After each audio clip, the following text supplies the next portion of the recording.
What goes on inside my head during a shoot? A few people have asked me that question recently, so I thought I would share. Just remember, you asked for it.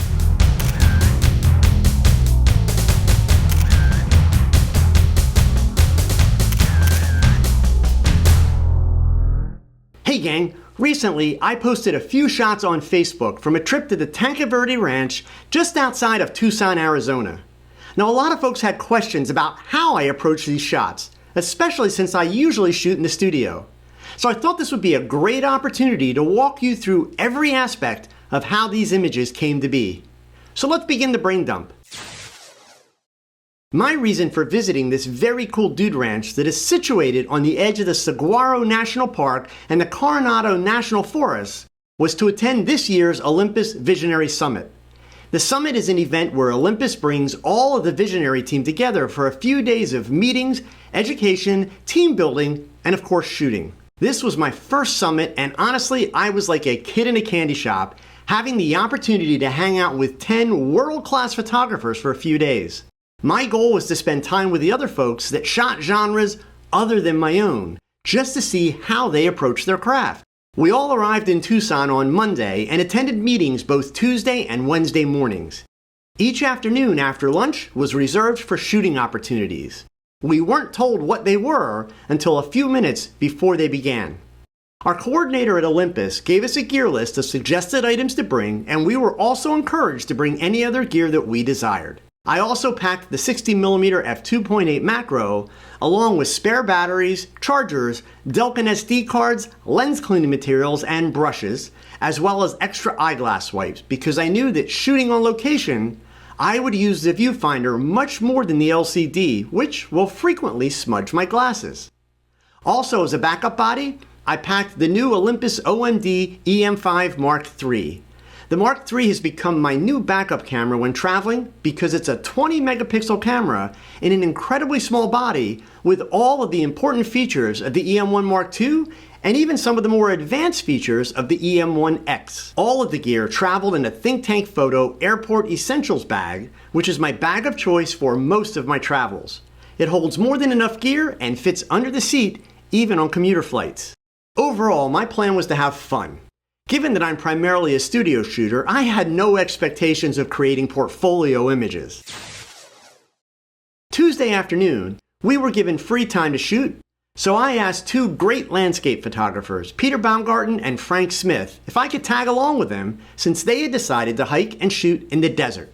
I left my backpack at the ranch and took both camera bodies with the 7-14, the 12-100, and the 60mm macro along with some spare batteries.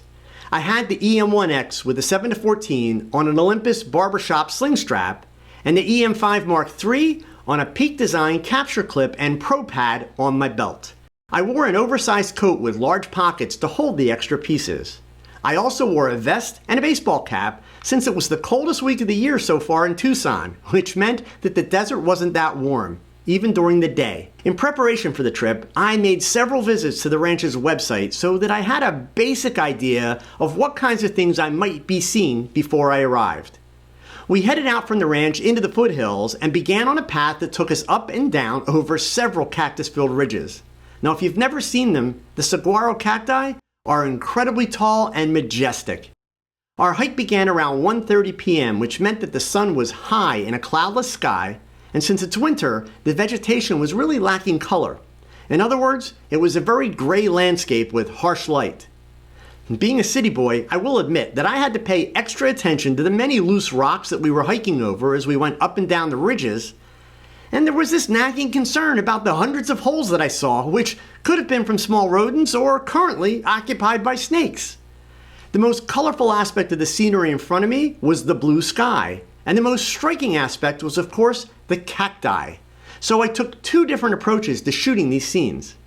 I tried to look for spots where the cacti were dense and close together. Then with the sun behind my back, I would shoot low and show the cactus against a deep blue sky.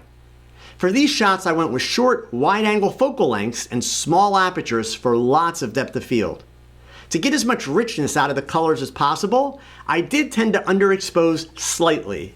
If I were to do this type of work on a more regular basis, a polarizer would have been ideal for these shots.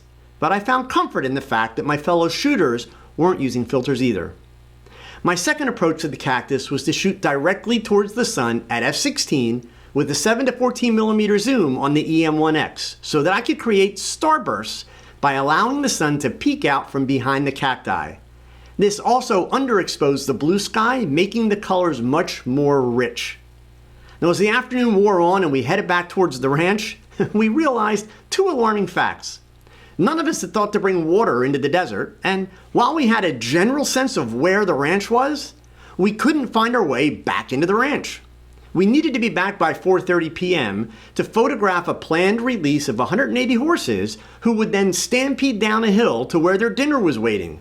After failing to find the path that would get us back into the ranch, we realized that the only way we would make it in time for the release was to climb a few fences and cross a shallow desert wash. So climb we did, and with wet feet we climbed into the horse arena as people started yelling that we had to get out of the arena because the horses were about to be released. So we ran across the arena to a smaller penned-off area that unfortunately put us behind the horses, meaning they were all backlit, and we had great shots of their backsides as they went down the hill. All of our other visionaries who didn't get lost were on the opposite side of the arena, photographing the horses coming down the hill with front lighting. Realizing that I didn't really have a shot, I picked up the EM5 Mark III with the 12-100 just as I saw a white horse walk away from the pack about 50 feet in front of us. It still wasn't much of a photo, but at least I wasn't looking at the horse's backside. He milled about for a few seconds and then turned and started bucking like crazy for about 10 seconds. That was all I needed. I managed to shoot 4 frames. 4 single shots because I'd been using the camera in the desert and hadn't reset the frame rate to high speed. The moral here is that there is always a shot. Back in my newspaper days, I couldn't come back to the newsroom and say that I missed the shot. That was never an option. Sometimes you can't get the optimal shot, so you look for something else. In this case, I had a bad angle, the wrong lens, and I noticed one horse doing something different. So I followed him and reacted when he decided to have some fun. So for day 1, I came away with some very average shots of cactus in the desert and a nice action shot of a bucking horse. Honestly, my 2 favorite shots from the day were of my fellow visionaries, Peter and Frank, mainly because these 2 images represent the experience that I had with both of them in the desert. For the second afternoon, we had 3 arranged shooting opportunities. This is a shot that I made of Marty, who is one of the Cowboys on the ranch. He was actually posing for fellow visionary Scott Bourne while we were waiting for our rides, but I loved the feel of the desert and the other ranch hands in the background, so I grabbed 3 frames. Now this shot was extremely backlit, so I imagined a great black and white shot and exposed for the shadows. By this time, we had been told that we would be shooting action for the afternoon. But I had decided that the EM5 Mark III was going to be my go-to camera for the day, mainly as a way to challenge myself without the higher frame rates of the EM1X. It's been a long time since I shot sports, so I thought the challenge would be fun and hopefully a way to prove to a few more people that you don't need high frame rates to take great action shots. I was still working out of the jacket with both camera bodies, the 7-14, the 12-100, and this afternoon, I also brought along the 45 and the 40-150. Our first shooting opportunity was to photograph 4 ranch hands on horseback in a small arena along with some cattle. This was mid-afternoon, so there was some cross-lighting, but overall, the lighting was still very harsh. I started with the M.Zuiko 300mm f4 IS Pro lens that I borrowed from fellow visionary Alex McClure. I wasn't really excited by the surroundings in the arena. The light was flat with the sun behind me, and there were 14 other people with cameras wandering around the arena, and I didn't want them in my shot. So I thought I would go with tight action shots to show some personality with the riders, and the 300mm made that possible. To make matters a bit more challenging, the cattle weren't very active and just walking or barely jogging, so there wasn't much happening that was interesting until they moved the cattle into a pen. The challenge now was that all 4 riders, 3 women and 1 guy, were wearing cowboy hats and big sunglasses, so there were no eyes to be seen. And yes, even when shooting sports or events, it's all about the eyes. So I started looking for other bits of personality or body language to help make a shot. Most of the riders had dark hair and were pretty serious with their expressions. One of the female riders was blonde, and while she looked more like a skier from Colorado, she was full of personality and clearly having fun, so she became my primary subject. Now, I still wasn't digging the flat light, so I decided to move to the other side of the arena and shoot towards the sun, which would leave my subjects backlit. In a situation like this, I know that I need to expose for the shadows because the riders and the horses' faces are in shadow, and I know that is going to blow out the sky. So as I was moving to the other side of the arena, I decided to shoot this series in black and white and switched my EM5 Mark III over to monochrome with a contrast at +2 so that I could see the images as black and white in the electronic viewfinder. The +2 on the contrast setting gives the preview image a real film feel. I am of course shooting in RAW, so I still have the color image and will process it as black and white using NIC's Silver Efex Pro 2 from DxO. Eventually the blonde rider started playing tag on horseback with the male rider. That's when I was able to get these shots from them chasing each other and moving in random directions with quick stops and turns. I also had to pay close attention to the backgrounds as I found the structures to be very distracting, in addition to the other people who were shooting. This is also a good time to point out that for the most part, these shots are cropped in camera. Here are the finished images next to the straight out of the camera image. I don't care if you're shooting with 20 megapixels like I was, or if you have 100 megapixels. You do your composition in camera, even when it's random, fast-moving action. This is why you practice. You don't shoot with your subject filling 1/3 of your frame and crop it later. That is simply wasting megapixels, which means that you are wasting money and image quality. Now, I've been asked how I handled focusing with all the action, and the truth is, I let the camera do the work. But that also means that I understood the camera's capabilities and used them to my advantage. My focus settings were continuous autofocus with tracking. No, I didn't use back button focus, I simply used the shutter release. When you have subjects moving so randomly and even headed straight towards you, the back button focus is not a good idea. The camera shutter release is going to get the job done much more efficiently and effectively than you as a human will. I also did use the high-speed shutter setting on the EM5 Mark III, which is capable of up to 10 frames per second.